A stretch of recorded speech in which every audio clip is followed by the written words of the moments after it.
সাফ অনুর্ধ-20 চ্যাম্পিয়নশিপে দারুণ এক জয়ে আবারও ফাইনালে বাংলাদেশ।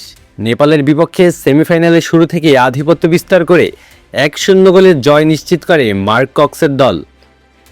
ম্যাচের একমাত্র গোলটি আসে প্রথমার্ধে, আর সেই গোলই শেষ পর্যন্ত ম্যাচে নিয়ন্ত্রণ ধরে রাখে বাংলাদেশের হাতে। প্রথম মিনিট থেকে আক্রমণাত্মক ফুটবল খেলতে থাকে বাংলাদেশ। উইং দিয়ে বারবার আক্রমণ তুলে নেপালের আক্রমণ ভাগকে চাপে ফেলে তারা। 11 মিনিটের ডান দিক থেকে মোর্শেদ আলীর নিখুঁত ক্রসে দুর্দান্ত হিটে গোল করেন মানিক। এই গোলে এগিয়ে গিয়ে আত্মবিশ্বাসী হয়ে ওঠে বাংলাদেশ। এরপর দ্রুতই সমতায় ফেরার সুযোগ পেয়েছিল নেপাল। পাল্টা আক্রমণ থেকে গোলও করেছিলেন রোনান সুলিভান, তবে অফসাইডের কারণে সেই গোল বাতিল হয়ে যায়। ওই মুহূর্তে কিছুটা চাপ তৈরি হলেও বাংলাদেশের রক্ষণভাগ দ্রুতই ম্যাচে নিয়ন্ত্রণ ফিরিয়ে আনে। এক গোলে এগিয়ে থেকেও বাংলাদেশ আক্রমণের ধার কমায়নি, বরং দ্বিতীয় গোলের জন্য চাপ বাড়িয়ে দেয়। 36 মিনিটে নাজমুল হুদার দারুণ থ্রু পাস থেকে আবার গোলের সুযোগ তৈরি হয়, কিন্তু নেপালের গোলকিপার তার রুখে দেন। সেকেন্ড হাফে বাংলাদেশ কিছুটা পরিকল্পিত ও ধৈর্যশীল ফুটবল খেলতে থাকে।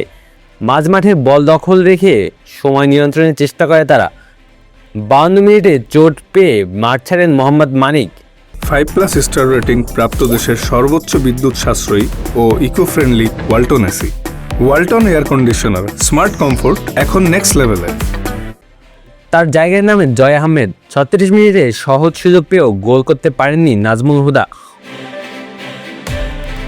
ম্যাচের একদম শেষ দিকে 87 মিনিটে আন্তর্জাতিক অঙ্গনে অভিষেক হয় যুক্তরাষ্ট্র প্রবাসী বংশোদ্ভূত ফুটবলার ডেকলান সুলেভানের। শেষ 15 মিনিটে নেপাল পুরোপুরি আক্রমণে যায় এবং বাংলাদেশ রক্ষণভাগকে চাপে রাখে, তবে সেন্টার ব্যাক ও গোলকিপারের দৃঢ়তায় কোনো সুযোগই কাজ লাগাতে পারেননি তারা। যোগ করার সময়ও বাংলাদেশের সামনে একটি ভালো সুযোগ আসে, কিন্তু গোলরক্ষকের সামনে একা পেয়েও সুযোগটি কাজ লাগাতে পারেননি সুমন সরেন। এই জয়ের মাধ্যমে যুবাদের সাফে টানা তৃতীয়বারের মতো ফাইনালে উঠল বাংলাদেশ। দলটা গত বছর ফাইনালে উঠলেও ভারতের কাছে শিরোপা হারায়। তার আগে 2024 সালে নেপালকে হারিয়ে প্রথমবারের মতো চ্যাম্পিয়ন হওয়ার স্বাদ পায় লাল সবুজের যুবারা। ফলে এবারের আসরে তাদের লক্ষ্য এখন শিরোপা আবার উদ্ধার করা এবং ধারাবাহিক সাফল্য নিশ্চিত করা। আরও একটি গুরুত্বপূর্ণ দিক হলো দলের সাম্প্রতিক পারফরমেন্সে বিদেশে বেড়ে ওঠা ফুটবলারদের অন্তর্ভুক্তি। এই ম্যাচেই অভিষেক হয় ডেকলান সুলেভানের, যা ভবিষ্যতের জন্য বাংলাদেশের স্কোয়াডকে আরও শক্তিশালী করার ইঙ্গিত দিচ্ছে। অন্যদিকে রোনান সুলেভানকে কেন্দ্র করে আক্রমণ গড়ে ওঠায় বাংলাদেশের ফরওয়ার্ড লাইনও আরও ধারালো হয়ে উঠছে। যদিও এখনও গেম টাইম পাননি ইব্রাহিম নওয়াজ। 3 এপ্রিল ফাইনালে বাংলাদেশ চ্যাম্পিয়ন হওয়ার লক্ষ্যেই নামবে। চ্যাম্পিয়ন হতে পারলে 2026 সালের প্রথম সোনালী শিরোপা ঘরে আনবে বাংলার যুবারা।